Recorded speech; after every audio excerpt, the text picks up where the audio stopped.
An oracle concerning Nineveh. The book of the vision of Nahum the Elkoshite.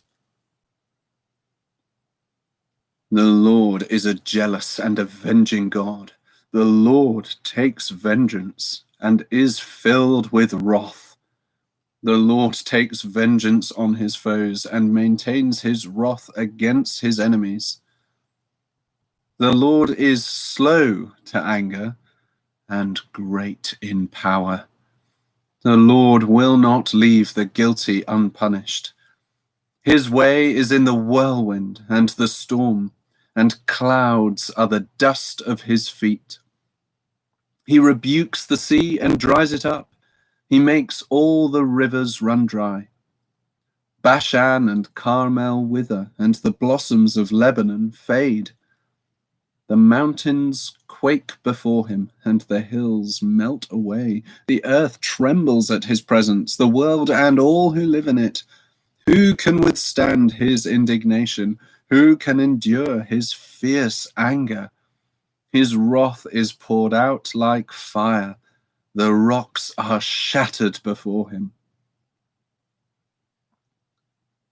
The Lord is good, a refuge in times of trouble. He cares for those who trust in him. But with an overwhelming flood, he will make an end of Nineveh. He will pursue his foes into darkness. Whatever they plot against the Lord, he will bring to an end. Trouble will not come a second time. They will be entangled among thorns and drunk from their wine. They will be consumed like dry stubble. From you, O Nineveh, has one come forth who plots evil against the Lord and counsels wickedness. This is what the Lord says. Although they have allies and are numerous, they will be cut off and pass away. Although they have allies and are numerous, they will be cut off and pass away. Although I have afflicted you, O Judah, I will afflict you no more. Now I will break their yoke from your neck and tear your shackles away. The Lord has given a command concerning you, Nineveh. You will have no descendants to bear your name. I will destroy the carved images and cast idols that are in the temple of your gods. I will prepare your grave, for you are vile. Look there on the mountains, the feet of one who brings good news, who proclaims peace. Celebrate your festivals, O Judah, and fulfill your vows. No more will the wicked invade you. They will be completely destroyed. An attacker advances against you, Nineveh. Guard the fortress, watch the road, brace yourselves, marshal all your strength. The Lord will restore the splendor of Jacob, like the splendor of Israel, though destroyers have laid them waste and have ruined their vines. The shields of his soldiers are red, the warriors are clad in scarlet. The metal on the chariots flashes on the day they are made ready. The spears of pine are brandished. The chariots storm through the streets, rushing back and forth through the squares. They look like flaming torches. They dart about like lightning. He summons his picked troops, yet they stumble on their way. They dash to the city wall. The protective shield is put in place. The river gates are thrown open, and the palace collapses. It is decreed that the city be exiled and carried away. Its slave girls moan like doves and beat upon their breasts. Nineveh is like a pool, and its water is draining away. Stop, stop, they cry, but no one turns back. Plunder the silver, plunder the gold. The supply is endless, the wealth from all its treasures. She is pillaged, plundered, stripped. Hearts melt, knees give way, bodies tremble, every face grows pale. Where now is the lion's den, the place where they fed their young, where the lion and lioness went and the cubs, with nothing to fear?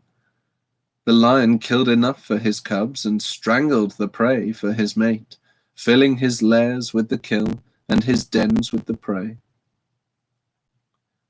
I am against you, declares the Lord Almighty. I will burn up your chariots in smoke, and the sword will devour your young lions. I will leave you no prey on the earth. The voices of your messengers will no longer be heard. Woe to the city of blood, full of lies, full of plunder, never without victims. The crack of whips, the clatter of wheels, galloping horses and jolting chariots, charging cavalry, flashing swords and glittering spears, many casualties, piles of dead, bodies without number, people stumbling over the corpses, all because of the wanton lust of a harlot, alluring the mistress of sorceries, who enslaved nations by her prostitution and peoples by her witchcraft. I am against you, declares the Lord Almighty. I will lift your skirts over your face. I will show the nations your nakedness and the kingdoms your shame. I will pelt you with filth. I will treat you with contempt and make you a spectacle. All who see you will flee from you and say, Nineveh is in ruins. Who will mourn for her? Where can I find anyone to comfort you? Are you better than Thebes, situated on the Nile, with water around her? The river was her defense, the waters her wall. Cush and Egypt were her boundless strength. Put and Libya were among her allies. Yet she was taken captive and went into exile. Her infants were dashed to pieces at the head of every street. Lots were cast for her nobles, and all her great men were put in chains. You too will become drunk. You will go into hiding and seek refuge from the enemy. All your fortresses are like fig trees with their first ripe fruit. When they are shaken, the figs fall into the mouth of the eater. Look at your troops. They're all women. The gates of your land are wide open to your enemies. Fire has consumed their bars. Draw water for the siege. Strengthen your defenses. Work the clay. Tread the mortar. Repair the brickwork. There the fire will devour you. The sword will cut you down, and like grasshoppers, consume you. Multiply like grasshoppers. Multiply like locusts. You have increased the number of your merchants till they are more than the stars of the sky. But like locusts, they strip the land and then fly away. Your guards are like locusts, your officials like swarms of locusts that settle in the walls on a cold day. But when the sun appears, they fly away, and no one knows where. O King of Assyria, your shepherds slumber, your nobles lie down to rest, your people are scattered on the mountains with no one to heal, with no one to gather them. Nothing can heal your wound. Your injury is fatal. Everyone who hears the news about you claps his hands at your fall, for who has not felt your endless cruelty?